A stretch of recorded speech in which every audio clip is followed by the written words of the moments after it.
Hello and welcome to episode 299 of the Stacey West podcast. My name is Gary. I'm one of your regular hosts. It's rather irregular that we're going live on YouTube, but that will become the norm. So you may be watching along live at home. You may be listening along in the car. If you're listening along in the car, you don't get to see my rather sallow complexion. Another man whose complexion I hope is a little bit better than mine is my co-host for this evening. His name is Cris Lamming. How are you doing, sir?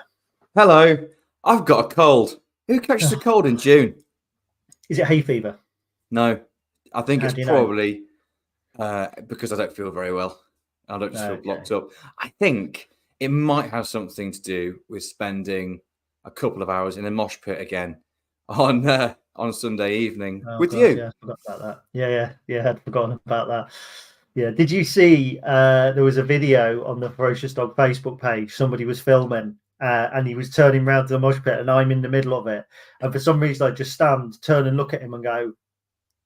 It's like that is not surprising, actually, because it's what I do when I'm drunk. It is, yeah. You get very not aggressive in person, just your facial expression, and you generally do a V's or it's only V's actually, isn't it? You just become quite aggressive in photographs when you're drunk, but it's better that than in real life, isn't it?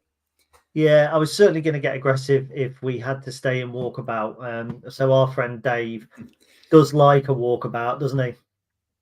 He does like a drink after a gig. So for those who are don't know, we went to watch a band called Ferocious Dog on Sunday at the Drill Hall. The Drill Hall are brilliant with booking bands at the moment. They've got some brilliant stuff coming up. So really quite exciting stuff. We've got some exciting stuff coming up for you tonight. If you're watching along live and you're thinking, oh God, it's an hour, and it's not, we're going to be talking at you for about half an hour. If you're listening along at home, don't worry, you've got the full 1 hour podcast. So what we're actually going to do for the first part of the podcast, if you're watching along at YouTube, this isn't for you. But we're going to go over to Charlie, who has had a conversation with a guy, a Drogheda fan, about our loanies over there, which are Hayden Cannon and Oisin Gallagher. Criminally, because I am terribly prepared, I don't have the name of who he is speaking to. And this is the bit usually when we were editing the podcast where we would go, right, we'll pause it there and we'll have a look.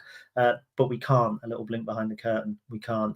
So whoever Charlie is speaking to, we shall go to that now. But if you're watching along on YouTube, fret not, we'll be back in a second.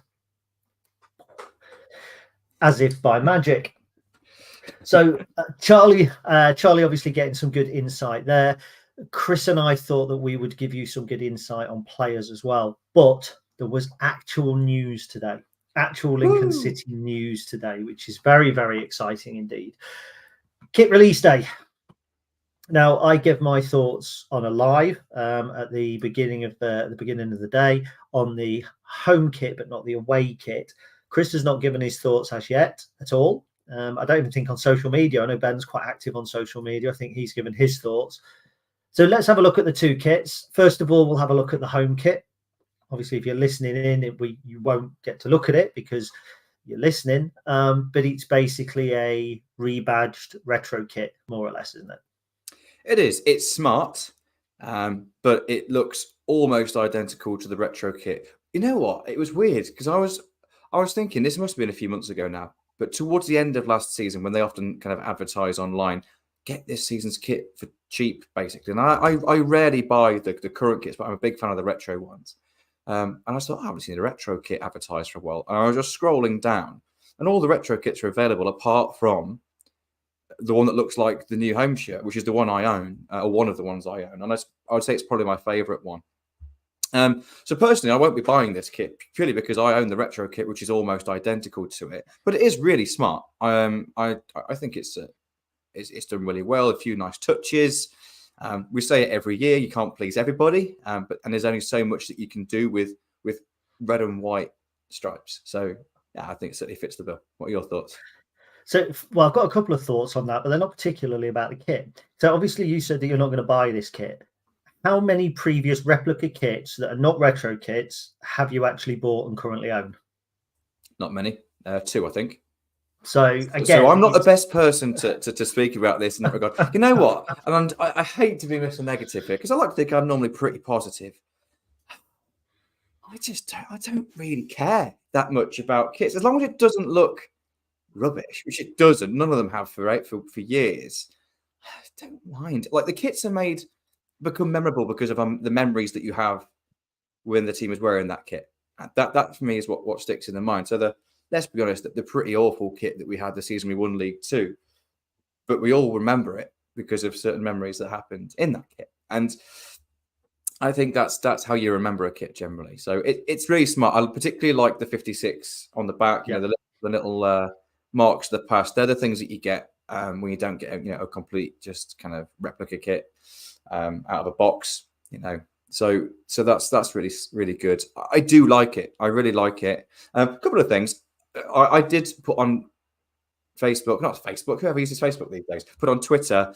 I just asked what people's thoughts were. I didn't offer my thoughts. I just asked what people's thoughts were just to get a bit of an interest. And a bit of a 50-50 split. Some people love it. Some people not so keen. One comment, which I saw multiple times, they said, it looks a bit Cheltenham Town. So I thought I'd have a look back. Okay, well, what is traditional Cheltenham Town? To be in fairness, for the last 4 years, they have had a pinstripe shirt, so I kind of get where that's coming from. But pretty much every season prior to that, they're red and white stripes, just like us. And there's not a lot you can do with red and white stripes to make it different every single year. So I thought it's not traditionally Cheltenham Town, but it's just similar to Cheltenham of the last 3 or 4 years. But yeah, I don't think it's like oh my God, we've got a Cheltenham kit. No, we've just got a red and white striped shirt that's similar to what Cheltenham have worn in the last couple of years. Do you know what my dad said? Go on. He went, "Oh, it just looks like that bloody kit that Cris wears all the time." Yeah, well, it does, doesn't it? Yeah, you know what? I like some of the touches, and this morning when I did my live, literally I was out and it went live, so I was having a little look at it and that sort of thing. And I do like some of the little touches. I think they'll struggle to sell as many of those, but because of the fact they did the retro shirt. But I do like the fact it's connected. If memory serves, the last game of the last season that we wore that kit in real life was the Bradford fire disaster. So it is quite poignant. And of course, yeah, it's a really smart kit. And I think if we hadn't brought out the retro version, I think we'd all be quite excited by it because we haven't had that sort of kit for a while. It's just that this one is very similar. Also, people have moaned about the green S.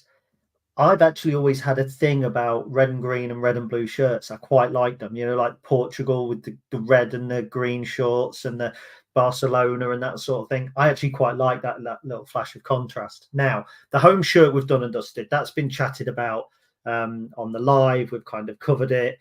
Now, Nick Gilliver, who's watching along at home, he says the away kit is beautiful. Now, he absolutely shares my opinion, and I am definitely going to lead on this because I was out running because I run, and I got back, and I do. I got back at 10 to 5, and I was meant to be in the shower. I was dripping. I was absolutely soaked, and I'm like, not because it was raining, so I was overexerting myself. And I thought, Joe, I'm going to hang on and hang on and hang on because I'd seen the little teaser, and I thought it's another black shirt. And there's a couple of people I know who would go, another black shirt. Oh God, it's always the same thing. And then what do? They drop, and I'm going to use an expletive, this fucking beauty on us. Now, genuinely, I think we've had some amazing away shirts in recent seasons because where we've been able to be a little bit expressive and a little bit kind of out there, we've done it, and we've done it with taste. We've had some honking ones, by the way. The white one that looked like somebody had been painting, terrible. The pink one that looked like a rainbow had thrown up on it last season, hated it when it first came out. Now, favourite shirt. I wear it all the time. First one I go to when I'm running. This, I just think this is classy. I think it's got a bold design. It feels quite new, but it also it feels a little bit classic for me. Somebody said that it had got I think it was Ben said it had got a Man United away kit from '97 or something. I don't know. Yeah, of course he did. I don't know my Man United away kits that much, but for me, it's got an early '80s Crystal Palace feel. And I remember collecting cigarette cards and seeing, I think it was Clive Allen in that shirt on a cigarette card, and thinking, wow, what a shirt that is. I haven't even looked at the little touches. Don't know, don't care. As far as I'm concerned, I take one look at that and I think, I love that. I really like this one. I like it. Like, it's things you can do a bit more with an away shirt, can't you? Because you're not stuck to certain colours. But we've been, I wouldn't say safe at all in the last few years, but we've either been very safe or very bold. They've kind of been, it's been one of the two extremes. And it's so rare for us to have a white away shirt, like a plain white away shirt, because our home kit is normally relatively equal red and white. So you need it to be different enough. I think this is so smart. I was really taken back by it, to be honest. And one thing that maybe hasn't been mentioned too much, which I think is maybe just kind of, it's out of people's consciousness now, that I'd like to comment on, is on both shirts, badge looks smart, doesn't it? Does look brilliant. Yep. That new badge goes so well with this kind of more modern design, particularly this shirt. Obviously, that's one big difference between that and the retro shirt that I own, is it's got the other badge on it. So yeah, I think that adds to it. It really stands out, the new badge, I think. And I appreciate it's just a kind of it's an old one that we've brought back. It's not something brand new, but it's amazing how modern it looks considering it's actually from 30, 40 years ago. 40, God, more than that. Yeah, it just looks good. More than that, easy. It's not that much more than that. We had it was still on the 92, 93 shirt. Oh, there we go. Words around it. I was going to say it was the badge that was there where I was wearing it. Still said it's more than 40 years ago. You put me over 50 years old. Look, the thing with kits and badges, they're all subjective because they're not a player that goes out and scores goals. If a player goes out and scores goals, 90% of people are going to like him. Doesn't matter what happens. Football, like Lincoln City, we all love Lincoln City. It's not subjective whether we do. But a kit is a combination of colours and styles, and everybody has different tastes.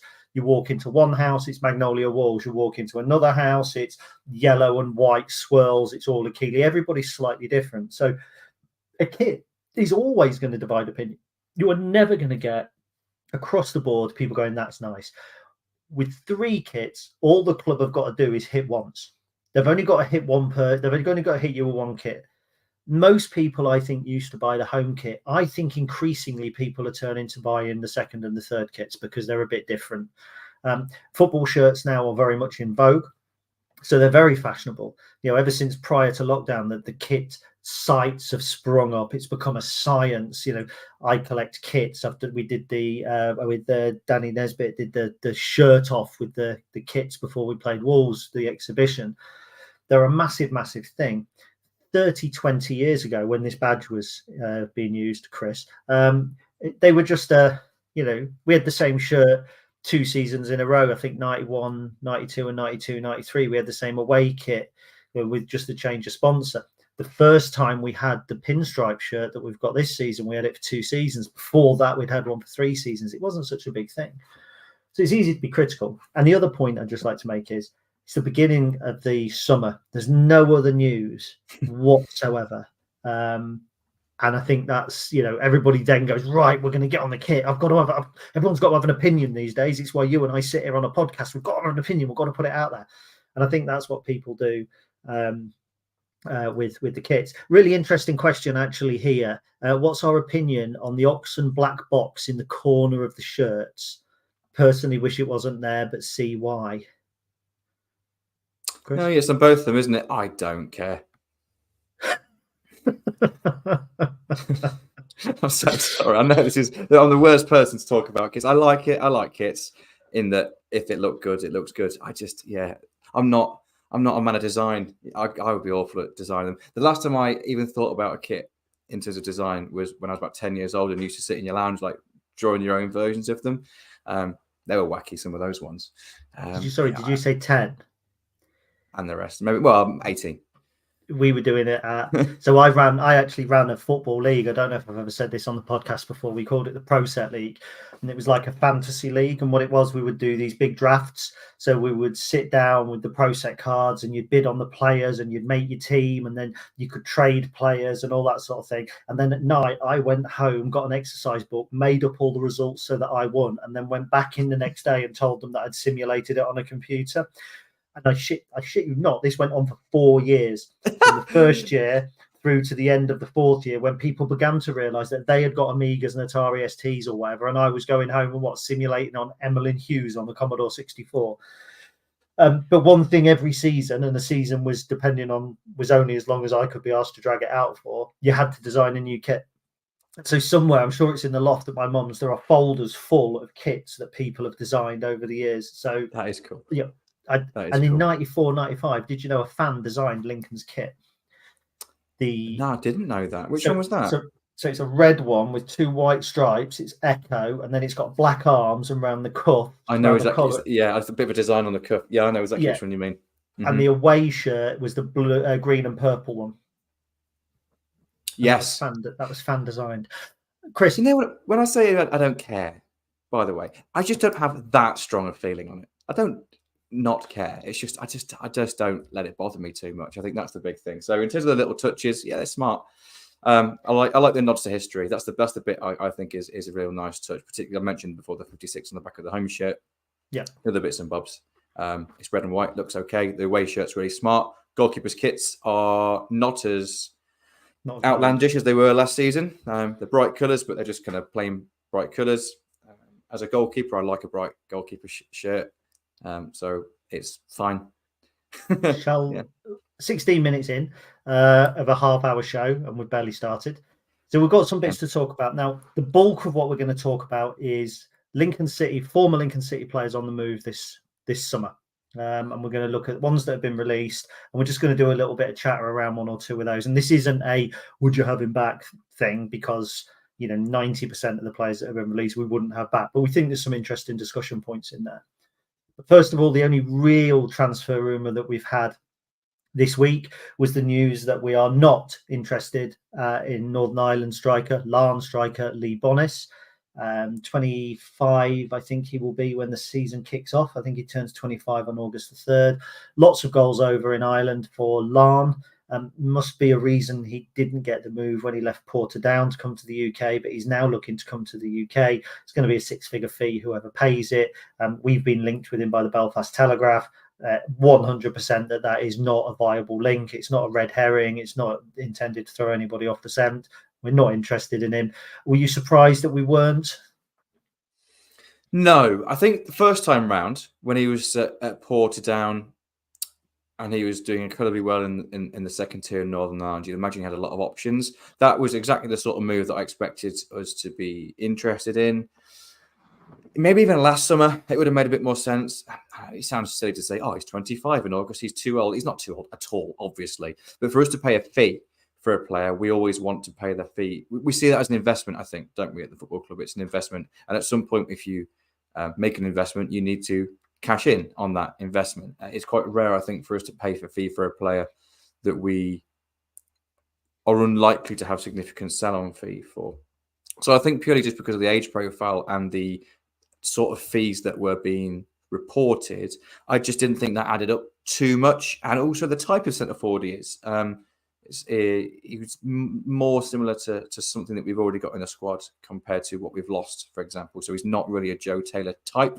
And I think if we need someone, if we're going to recruit a centre forward, it's going to be a Joe Taylor type that's on the shoulder, kind of in behind type striker, because we kind of well covered in the other profiles. So no, not massively surprised that it wasn't completely true. I felt if it was, it would have happened by now, as in last summer, not earlier this summer. Yeah, I think I agree with that. I did see news today as well. There was a lad that we were linked with, Dunfermline left back. Again, having not done research, his name escapes me. I want to say Josh Edwards. It is Josh Edwards, you're right. Is it Josh Edwards? Okay. Mm-hmm. So he has been subject to bids from Bristol Rovers and Charlton, I believe. Mm-hmm. Looks like it's Charlton's bid that's the favourable one, and he's now in talks with them. Note, very interestingly, that that's not a bid from Lincoln City. So again, that feels perhaps a little bit like a kind of a paper talk, or a price had been quoted that we've turned our back on. What I would say is I think this is going to be another tough transfer window, not for Lincoln, but for teams that are trying to do things responsibly, because I think the general election, the putting the independent regulator on the back burner, the expected wage implications, or the implications around the wages that teams pay and are not coming in. So I think you're going to have 3 or 4 teams at least going big and going hard, thinking this is our chance to spend in League One and get out of it. Wickham, I think, just been taken over. Already get the impression they're spending big. Burton, I think, just taken over. Already get the impression they are. Wrexham are going to be going at it hard as well. So I think there's going to be elements of the summer of 2021 here. Not with us missing out on targets particularly, but just with us perhaps trying to be sensible about the waters that we're fishing in. Yeah, I think I'll agree with that. We all expected everyone to have to be a bit more sensible this summer because of the impending regulations with finances. But because, like you say, because election and independent regulator not in situ yet, and still not 100% sure exactly how much power they're going to have, and that depends very much on the election.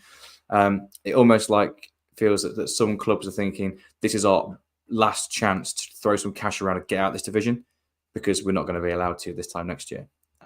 So, and again, this may change, but I think it was something like you would only, once the rules, the proposed rules came in, the long-term aim was to get clubs to the point where they were spending no more than 50% of their revenue on first team salary, but that was going to take 3 years to kind of go from like 75, 60 to 50 or whatever.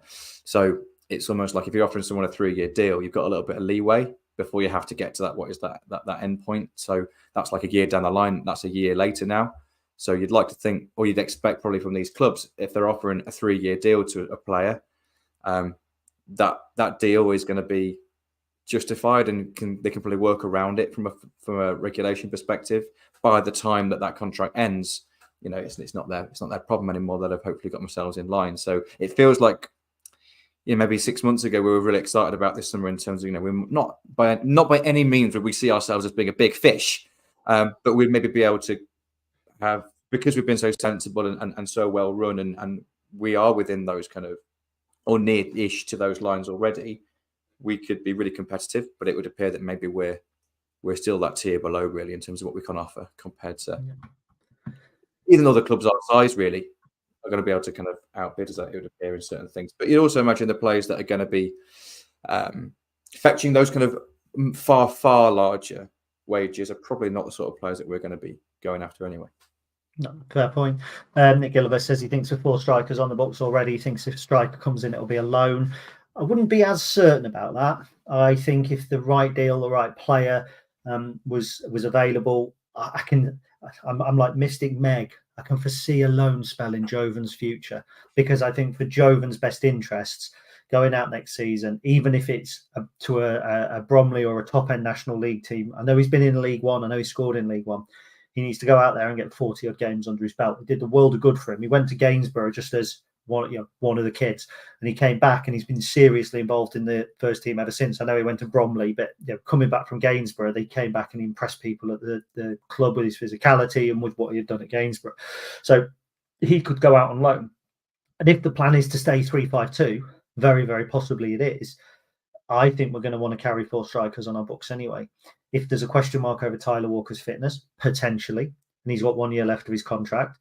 There's Ben House. I think he's entering the last year of his contract. I might be wrong. It might be 2 years he's still got with us. I can just see us I can see us going, well, do you know what? There's space for somebody else to come in. I'm not saying it wouldn't be a loan, and a loan would obviously be more likely, I think. But yeah. Yeah, I think that centre forward position is really interesting, because maybe I'm a little bit more sold on Jovan than you are. I can foresee a loan. I just don't think it's guaranteed. I think he was a threatening player at times last season, particularly towards the end of the season. I think pre-season would be really big for him, be really big for Freddie, and it'd be really big for Tyler in terms of fitness as well. So in terms of the 2 younger lads in regards to first team readiness, and in Tyler in terms of fitness, it'd be interesting to see what happens. I can see us bringing a centre forward in anyway, but just the type of centre forward will be interesting. Permanent signing for a project centre forward, similar to maybe a Ben House type player, or it'd be like an A-star loan, not Joe Taylor, but a Joe Taylor type where we buy or we sign specifically to play week in, week out and pop the ball in the back of the net, maybe. But like we say, best case scenario, Tyler Walker does that. What I will say is, we've got Arsenal under-21s coming up as our final pre-season friendly. And Michael Skubala completed his A license, I think, wasn't it? today. Yeah, I saw that today. With an Arsenal under-21 coach. So going to be quite interesting. I don't think you just do it as a 2, but yeah, really interesting that. Very, very quickly, because we've got apparently 5 minutes left, so we're obviously going to overrun. Arsenal under-21s as a friendly, I think there was some people quite disappointed. I personally think it's the perfect friendly because it is what it says on the tin. You have a friendly and you play against a Blackburn or a Norwich, they're trying to get ready for the season as well. If you play against a team who are just below you and it's your kind of showcase, they want to come to Sincilbank and they want to, put the effort in. I'm not saying Arsenal under-21s won't, but it will be a very different type of game, as we see in the under-21 games in the EFL Trophy. They're completely different games to the blood and thunder of the league. So I think it's absolutely the perfect final run-out. I care less about friendlies than you care about kits. We went to Boston last year and watched it. It was brilliant. It was a good day out. I won't go to any of the friendlies. Like Charlie was talking about flying to Spain. It's the same day, luckily, as my party, so he's not doing it. But, what? I can understand flying to Spain, actually, because it's the event. Yeah, I cannot understand people who are going to go, oh, can we watch Oldham on iFollow? What? I couldn't think, you may as well watch an open training session. Yeah, friendlies are there to prepare yourself for the season. Read nothing into results in friendlies at all. Read nothing into lineups. Read nothing into squad numbers, as we learned last pre-season as well. It's just a warm-up, isn't it? It's just a warm-up. It's not just not necessarily to experiment, but if you're going to experiment, that is the time to do it. But you also want to have different tests. But I think the Arsenal under-21 friendly is probably the most interesting one. I think, firstly, it's advertised as Arsenal under-21s, not Arsenal. The amount of times that you could be advertised as you're playing Arsenal, but it's their under-21s anyway.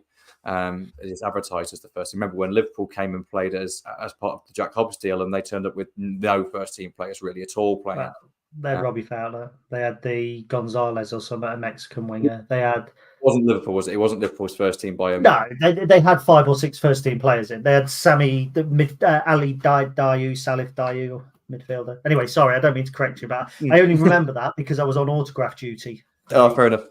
But the point I'm making is it's not going to be advertised as a big game, so it's probably going to be a lower crowd there. It'll serve its purpose. Might also be a bit of an open, almost like an open trial for some of the Arsenal players that we might, you never know, we've no idea, but we might have our eye on for a loan. It might be a nice way of kind of keeping them in our environment, seeing how they play against our players, and you never know. You never know. Callum Connolly did that for Everton, although I think he was their first team when we signed him after the League Cup game, possibly. We signed Tyler Walker, and his first appearance against us was for the under-21s. Forest, he played Forest under-21s against us. Did Scott Wharton play against us for Blackburn? That's a great point. I think he probably. It makes sense if he did. I don't know, but it would make sense if he did. One under-23 player that didn't play against us for his under-23 side was Max Melbourne. And Max Melbourne is one of the former Lincoln City players who is on the move this summer. And we planned to make this the bulk of our podcast. And we said, well, we haven't got a lot to talk about, so we'll go through the players. We're not going to go through them one by one, but we're going to go through the players who have been released this season by different clubs. Now, I'll just run through them for those that are listening in at home. If you're watching, you'll see it going along the bottom of the screen. So these are players that are either moving or are free agents or have been signed. So the Sean Raggett has gone, but he's gone to Rotherham. Harry Anderson has been released. Matty Virtue was released by Blackpool, but's gone to Fleetwood. Jack Payne has been released by Charlton. Mustafa Carriol and Jake Caprice by Burton. John Marquis has been released by Bristol Rovers. Adam Marriott, I'm counting here because he's been replaced by Bromley, recently promoted to the Football League. Sean Long has left Cheltenham and gone to Forest Green. Tim Akinola hasn't been released, but he has signed for Chesterfield. John Akindi's left Colchester. Macaulay Bonne has left Gillingham. Max Melbourne and Jacob Davenport have left Morecambe, as has nearly everybody. Duncan Idahan has left Bristol City. Scott Loach has left Derby County. And finally, Jack Diamond has left Scunthorpe. It's left Sunderland. So we wanted to pick up on just a couple of these, and we'll touch upon them. We'll give it 5-10 minutes. We'll run a little bit over. That's going to be fine. The two I wanted to pick up on, and they're separate, so we'll do them one at a time. But the first one's Duncan Idahan. Now, there'll be a lot of people out there who are probably going, who? Now, Duncan Idahan was a trainee here, who I believe was released He was classed as not good enough. He was a member of the youth squad. I'm trying to think who he would have been in a similar sort of side to, probably Ellis Chapman, that sort of year, I would have thought. We released him. He went to Grimsby. He played 6 times for Grimsby. Started getting quite decent reviews, and looked like he was going to have a decent career. Via Birmingham under 23s, went to Bristol City. Haven't got his details in front of me anymore, but I seem to think we said he's then had loan spells at Carlisle. Then he dropped down to Yeovil. Then recently Bath City. Hasn't played for any of those really. But he's been at a championship club. He's just been released. He's 21 years old. Now, I put this twofold to you, Chris, and I'll say quickly. First of all, you'll be too young to remember this, but there was once a player called Luke Nemesh who was in our youth setup, I think the same time as Darren Huckabee and players like that. And he left, he was released, wasn't good enough, ended up playing a really quite a decent career, played for Mansfield Town and that sort of thing. I think he was even a Maltese international. I was just about to say, is it the same Luke Demesh that played for Malta? Why do I know that's that? it. I don't need to know that. Yeah, there you go. So that's him. Do you think there's a bit of that in Duncan Idahen, or do you just think that he's now going to drift down into the non-league setup and he's kind of had his opportunity in its past? It's so difficult to tell, isn't it? I think when you've had the opportunity to play at that or be involved at a club at that higher level, you always think there's something there. But yeah, when you haven't taken the opportunities to play at a certain level, he's had 2 loans this season in the National League South and only made a total of 6 appearances. I'd expect him to drop down a little bit now. But also, he's at the right age where he's a sort of player that could drop down a level, maybe even like lower than National League North or South. But if he impresses, could come straight back up again. That's happening more and more regularly. Certainly when you got teams like Accrington and also teams like Crawley, who are really fishing in those kind of to try and find those little rough diamonds in National League, in non-league now, and a good few of them are having the opportunity of that sort of club now to make an impact in the league. So there's not saying that it's not going to happen, but I certainly expect I'd be surprised to see like a league move for him. He did only join Bath on the 24th of March. So he does make a little bit of a thing. Now, another player from that kind of era, and I think this is a wholly different conversation, is Tim Akinola. Now, it's not listed on his little thing on Wikipedia, but I seem to think that Akinola went on loan to Lincoln United briefly. Definitely did. I seem to remember him really impressing. And people going, this is a boy who's got a big future. He was then released by us, picked up by Huddersfield Town, I think, when Dan and Nick were there. Released by Huddersfield Town, picked up by Arsenal. Now, this was when Arsenal were fleshing out those kind of mid-range age groups, I think. They were looking at having an under 21, under 23, I can't remember, but they were fleshing out the age group and they were taking a punt on quite a wide selection of players. He went on Dundee United on loan, really impressed at Chesterfield on loan, went to Al Bidder in Qatar. Chesterfield have signed him up. Their fans are absolutely thrilled about this. They're delighted. He's an interesting signing, isn't he? 23 years old, central midfielder, played 28 times or 26 times for Chesterfield, had that kind of Arsenal upbringing as well. One that got away, possibly. Yeah, maybe so. It certainly appears to be a bit more established than Idaho who was previously talking about. It's interesting that he was on loan at Chesterfield. He played 20 odd games for them in the National League when they just missed out on promotion. Then went and played abroad, and Chesterfield in League Two, by the way, after promotion, have come back in for him. So I think that's quite kind of legitimises his his time at Chesterfield there. So yeah, he's still quite young. You don't know what's going on behind the scenes. Did we offer him a deal? Turned it down because he wanted to sign. He had the offer on the table already to go to Huddersfield. We don't know that. Or was he released? I was thinking that maybe there was some deficiencies in his game. But also, everyone develops at different rates, don't they? So maybe he was a bit of a late bloomer in that regard. Yeah, it's difficult to say he's one that got away though, because he's only gone to League Two. Yeah, I mean, he went to Arsenal. Yeah, I mean, what's the level he's settled at now, where he's playing week in, week out, potentially. National Leagues is the highest level that he's really played at week in, week out. So yeah, I'm being really harsh here. Like, there's no denying. Like, if he's the sort of player that impresses this season, you'd think if he didn't have a Lincoln connection, someone that's had that background, has gone down to League Two, played really well, really impressed. Is that the sort of player that would be in for as a summer transfer? Yeah, of course it is, absolutely. So, yeah, he's got potential, certainly. So, in actual fact, he joined Huddersfield from us after a trial period while Dan and Nick were here as managers. And Mitch Imps, who's watching along at home, says that the Cowleys said Akinola wasn't good enough on the ball, which is, I think that's just interesting. Anybody on the list that jumps out at you?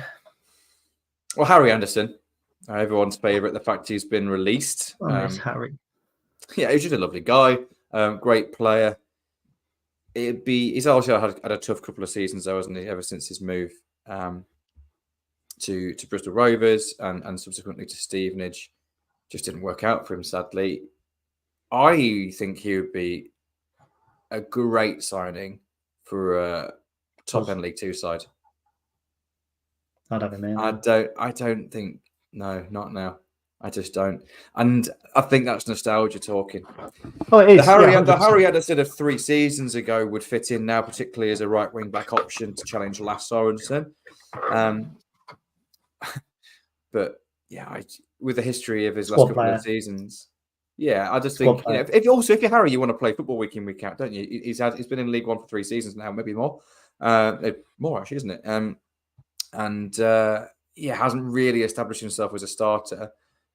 Surely after being released, you go playing League Two week in, week out, and kind of not get your career back on track, because that sounds really harsh. But just enjoy your football again. Get playing at a level that you know that you're kind of going to be above average at, and hopefully have a positive season. Okay. Obviously, I'm concerned just looking at time. Matty Virtue jumped out. I would say that's probably motivated as much by location as it is money. I think some people have mentioned that.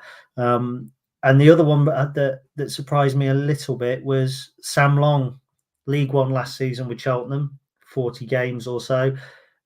Forest Green in the National League next season. That's got to be, I mean, okay, location-wise, it's not too far away, but there's got to be money in that, because there must surely have been plenty of League Two clubs would have signed Sam Long. Yeah, that's really interesting, because he was a captain at Cheltenham as well, I believe. So that's a big decision from Cheltenham to release him, firstly. And then he's obviously settled down there. He's been there a long time now. So it makes sense if you're being released by Cheltenham, you go to the team that's just down the road that I imagine are likely to offer him similar, if not more, in terms of salary than he would have been offered at Cheltenham, even albeit a league below. We know that Forest Green are not afraid to throw the money around at the right players. So yeah, it's interesting how many players that based around that area that Forest Green have signed. I know they're not relevant to us anymore, thankfully, but I just thought it was quite. But they're still living rent free because we're still talking about them. Yeah, you know what it is about a complete side. I know you said about time, so I'm going off on a tangent here. I still dislike Forest Green, but I do find myself agreeing more and more and more with Mr. Vince and things outside of football. Yeah. I do. We're not going to talk about Sean Raggett, because that really does take us somewhere where somebody's living rent free, and I can't have, I don't have a loft space. I don't have a warehouse for him to be living rent free, and because it needs to be quite big. So we really ought to move on to finish the podcast, because now this will be running deep into a 1 hour and 10 minutes, I would imagine. So thank you everybody who has watched along. It's always nice to get 20 odd. With it only being on YouTube, don't put it on Facebook. Our next episode is 300. Okay, Chris has got something to say. I was just going to plug something right at the end, but never mind. Yeah. I just want to let everyone know about the upcoming YouTube series that Mr. Beeson, myself, and a very special guest, so anyone that's a Football Manager fan, will most likely be familiar with someone called Tom FM. Very, very big YouTuber. On YouTube, of all places. Also a Lincoln City fan. And we've got something special lined up as a kind of a short series that's Football Manager video game based. So for anyone that's interested in that, keep an eye out over the next couple of weeks for a short series on that. It's very exciting. Yeah, I'm actually quite looking forward to it. I'm a little bit jealous that I am crap at Football Manager and don't have any time at all. Otherwise, I would have been involved. But I don't think you could have got 4 people involved. No, he wouldn't have. Sorry, mate. It just wouldn't have worked before. 3-player game, and you can't get rid of Mr. Football Manager yourself. And Tom FM's the big draw, and Charlie does a lot of the other stuff. So at the end of the day, I couldn't have been involved if I wanted to, but I didn't. Well, I did want to, but I couldn't. It wasn't feasible for me. Right, so I will start again with my smooth segue to the end. That was episode 299, which means our next one is episode 300. We have nothing planned. The likelihood is that we will try and do something with all 4 of us at some point next week, although that's hard for Cris because I think he can't do anything any night at all. So yeah, that could be quite challenging, but we'll look at what we're going to do for episode 300. We might skip it and go straight to 301 and then come back to 300. We will see. Thank you everybody for listening along. If you're at home, thank you for watching along. It's really appreciated. We are doing 1 a week at the moment. It will be back to 2 a week eventually, but in the meantime, buy the away kit and up the imps. Up the imps.